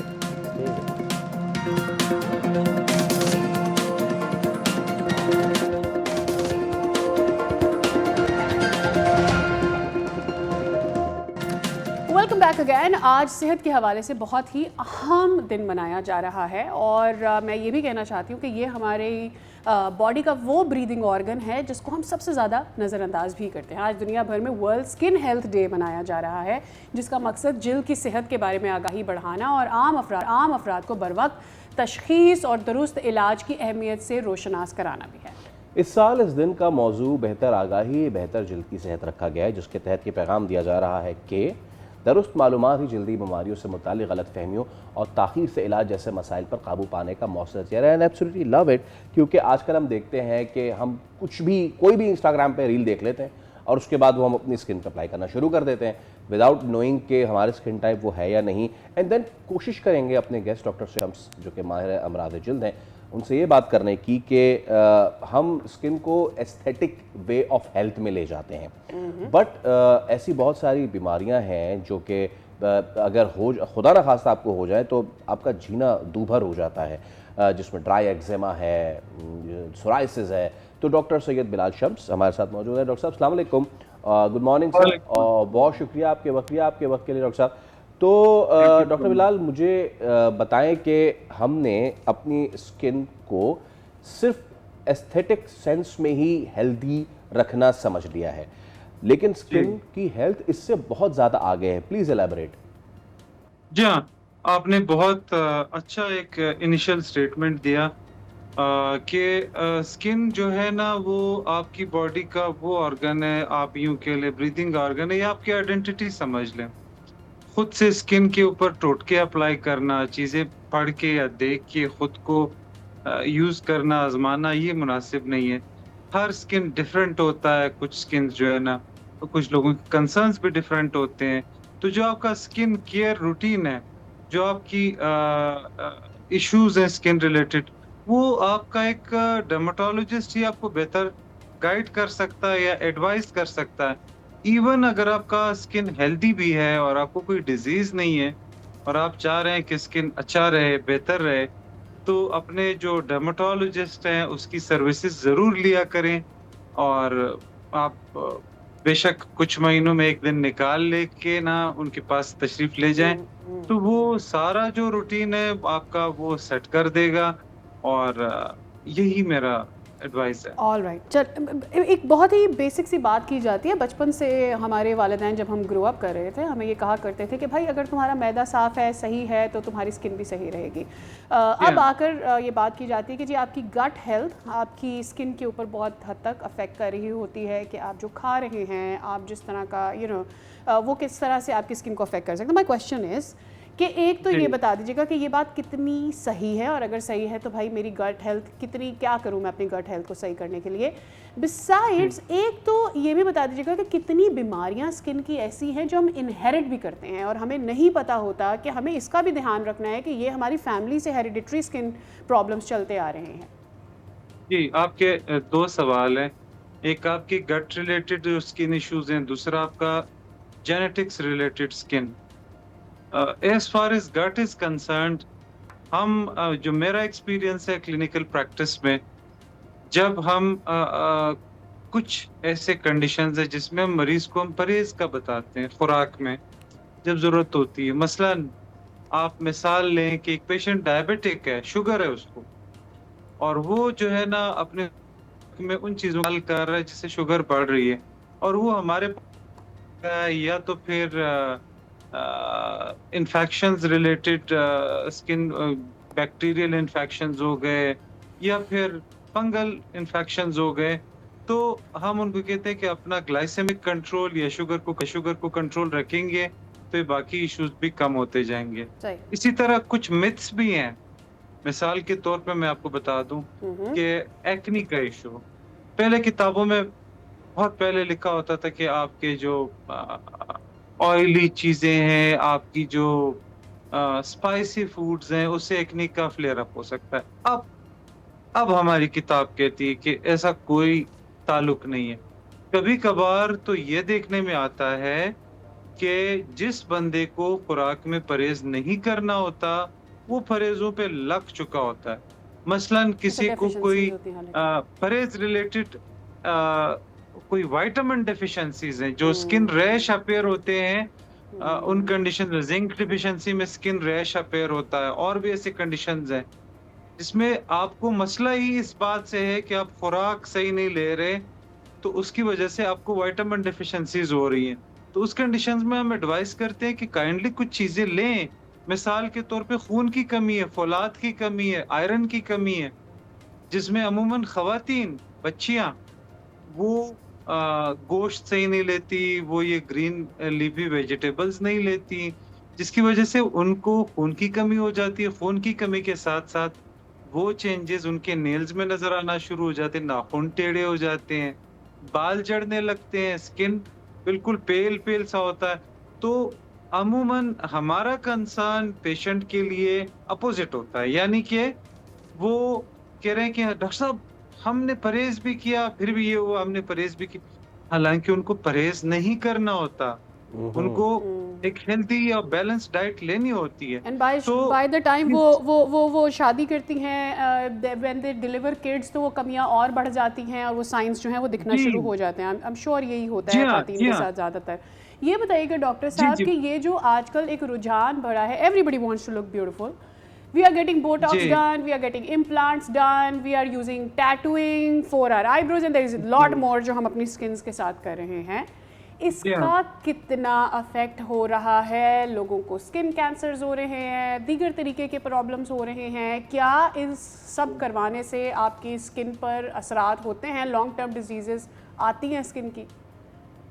जी, बहुत ज़बरदस्त सवाल आपने किया। इवन हमें कभी कभार ऐसे केसेस में डिफिकल्टी का सामना करना पड़ता है कि मरीज अपनी ट्रीटमेंट खुद लेकर आ रहा होता है, कहते हैं डॉक्टर साहब मेरा वो ट्रीटमेंट कर दें, मेरा फलाना जो है ना वो थ्रेड डाल दें, मेरा फिलर डाल दें। हालांकि उन बेचारों को इतना आइडिया नहीं होता कि थ्रेड किसको डालना है, फिलर किसको करना है, या बोटॉक्स से कौन से मसाइल हल हो सकते हैं।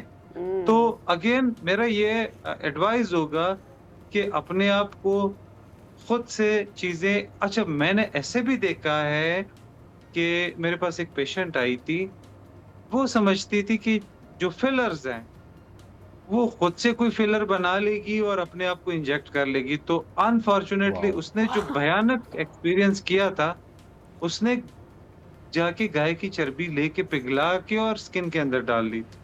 अब आप अंदाजा लगाएं कि इसके ऊपर कितनी उनको सजा होनी चाहिए मुश्किल खुद से अपने आप पर जुल्म करने के लिए। इसके बाद उनको क्या हुआ जरा बताइए।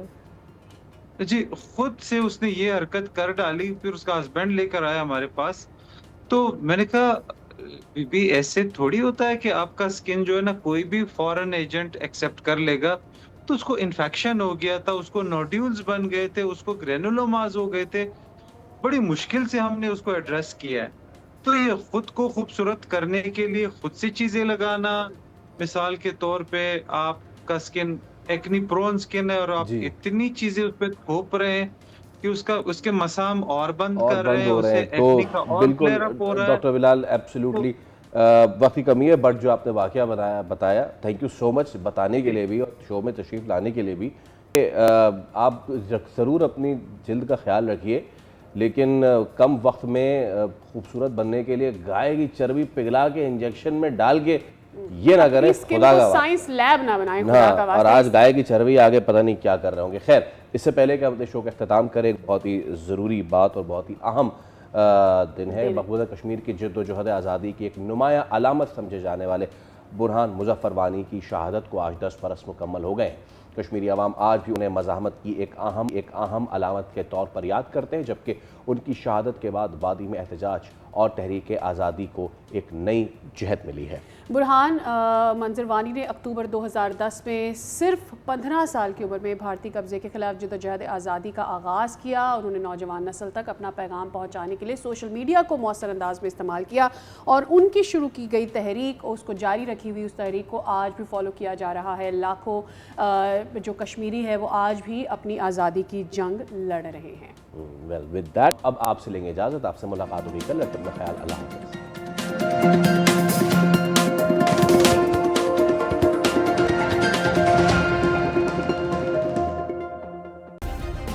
सब्सक्राइब करें और बेल दबाएं ताकि कोई खबर रह न जाए।